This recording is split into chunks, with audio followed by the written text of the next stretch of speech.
Hello friends, welcome to history simplified for IAS. आज हम आदि शंकराचार्य के अद्वैत वेदांत फिलॉसफी के बारे में डिस्कशन करेंगे। इससे पहले जब हम 6 ऑर्थोडॉक्स स्कूल्स के बारे में डिस्कशन कर रहे थे तब हमने वेदांत के बारे में डिस्कशन किया था। तो बाकी जो 5 फिलॉसफीज थी उनके साथ साथ वेदांत को भी डिस्कस किया गया था उस समय।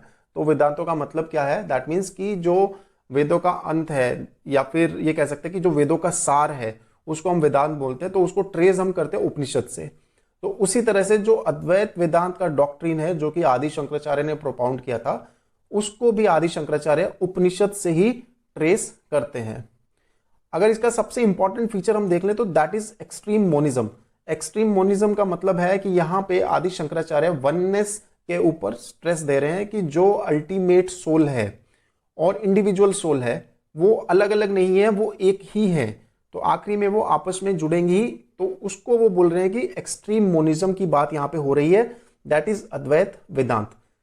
सो इसमें डिस्टिंक्शन नहीं कर रहे between ultimate soul and individual soul. तो अल्टीमेट सोल को यहां पे ब्राह्मण बोला जा रहा है और बाकी इंडिविजुअल सोल जो है ये कह रहे हैं कि ये दोनों सोल सेम है, दे आर नॉट डिफरेंट। लेकिन ब्राह्मण की जब ये बात कर रहे हैं तो ये कहते हैं कि वो अनचेंजिंग है और हाईएस्ट ट्रूथ है, अल्टीमेट नॉलेज है। तो ब्राह्मण जिसने प्राप्त किया है उसको लिबरेशन मिल गई। तो इस तरीके से जो है अद्वैत वेदांत की फिलॉसफी ये दे रहे हैं। तो इसके में हम आगे और बढ़ते तो कह रहे कि ब्राह्मण जो है that is the only truth. तो जब हम ब्राह्मण की बात कर रहे हैं तो that is not about the Brahmin which exist in caste system, but he is talking about the ultimate soul Brahman, जिसको हम परमात्मा भी बोल सकते हैं। तो ये ब्राह्मण में परमात्मा की बात कर रहे हैं। जब इंडिविजुअल सोल की बात कर रहे हैं तो ही इज टॉकिंग अबाउट द आत्मा। और जो अर्थली सोल है उसको ये माया बोल रहे हैं। तो हर इंडिविजुअल है वो ब्राह्मण को प्राप्त कर सकता है, दैट मीन्स अल्टीमेट सोल को प्राप्त कर सकता है। तो हर जो इंडिविजुअल सोल है, हर कोई इंडिविजुअल है वो अल्टीमेट सोल की प्राप्ति कर सकता है। और लिबरेशन उसको तब मिलती है जब वो इस वननेस को समझ जाता है कि जो उसकी जो इंडिविजुअल सोल है और जो ब्राह्मण है वो दोनों सेम है। वो वननेस का जब उसको सेल्फ रियलाइजेशन होता है तो वहीं से उसको लिबरेशन का मार्ग मिलता है।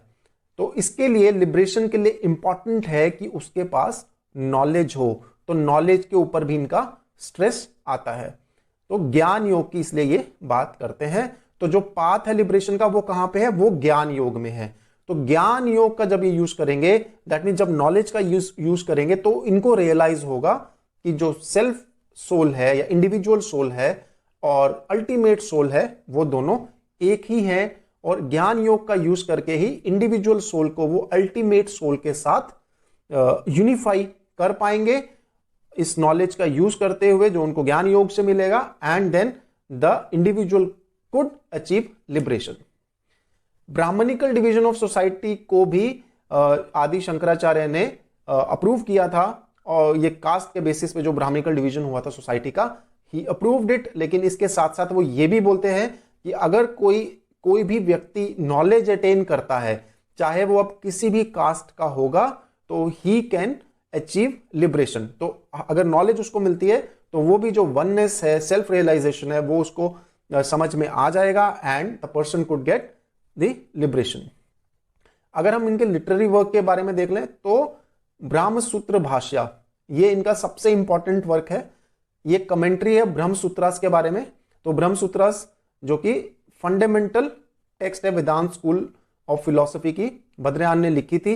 ये बहुत इंपॉर्टेंट है अगर हम वेदांत स्कूल की बात करें तो इसी के ऊपर इन्होंने ब्रह्म सूत्र भाष्य अपना एक लिटरेरी वर्क है जो इसके ऊपर कमेंट्री देते हैं। देन इसके अलावा इन्होंने भगवत गीता के ऊपर भी कमेंट्री दी है एंड बाकी जो 10 मुख्य उपनिषद हैं उनके ऊपर भी इनकी कमेंट्रीज हैं। तो ये इनके इंपॉर्टेंट लिटरेरी वर्क्स हैं।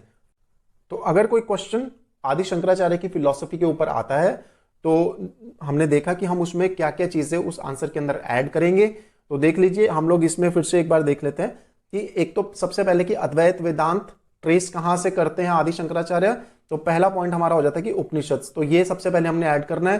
देन सेकंड चीज, फीचर क्या है? इंपॉर्टेंट फीचर है इनका एक्सट्रीम मोनिज्म की बात करते हैं। ये एक्सट्रीम मोनिज्म की बात करते हैं, इसका मतलब क्या? ये वननेस की बात करते हैं। किसके बीच में?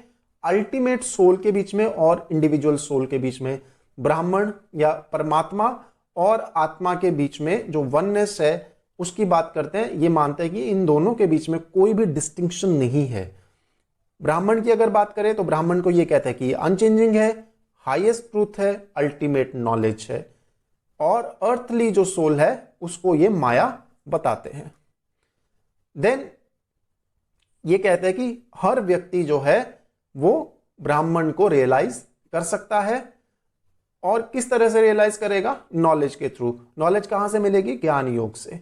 तो इंडिविजुअल सोल को अल्टीमेट सोल के साथ अगर उनको यूनिफाई करना है तो नॉलेज का सहारा लेना पड़ेगा, ज्ञान योग का सहारा लेना पड़ेगा, और इसी से किसी व्यक्ति को लिबरेशन मिल सकती है जब वो सेल्फ और ब्राह्मण जो ये दोनों सोल्स है उसके यूनिफिकेशन को या फिर उनके वननेस को वो सेल्फ रियलाइज कर पाए।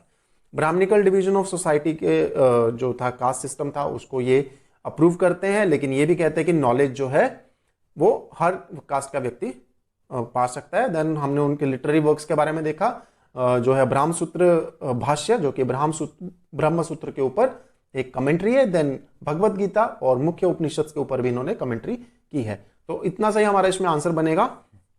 और इसके अलावा अगर ये भी आप कह सकते हैं कि उन्होंने पूरे भारत को एक कंट्री की तरह देखा जब वो 4 अलग अलग दिशा में अपने मठ को बनाते हैं, तो वो भी आप ये पॉइंट ऐड कर सकते हैं आंसर के अंदर। सो यहीं पे हम ये डिस्कशन खत्म करते हैं। Thank you very much and have a very nice day.